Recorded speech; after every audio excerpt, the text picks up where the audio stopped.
Nog iemand wat 'n afspraak met my maak vir Carnivore Keto Coaching is aanbeveel deur sy dokter. Hy het ook 'n hartkondisie. En sy dokter het vir hom voorgestel, doen die Carnivore dieet. Ek het nou net 'n video gemaak, as jy terugscroll, sien vir iemand anderster, wat sy dokter sê, dis 'n groot ja, doen die Carnivore dieet.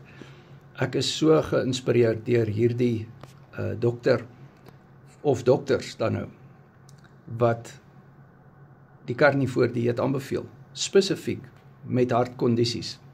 Bespreek jou medisyne met jou dokter, bespreek ook die Carnivore met jou dokter. Ek is baie bemoedig daardeur. Die dokters kom aan boord, ek het dit voorspel en is besig om te gebeur. Carnivore Keto Coaching, ons het Mindset 16 vanaand. Ons gaan oor hierdie praat vanaand. Dit is so bemoedigend. Ek is geïnspireerd deur jou kommunikasie met my. Ek sien uit om met jou pad te stap. En Carnivore Keto Coaching, my nommer is in die bio.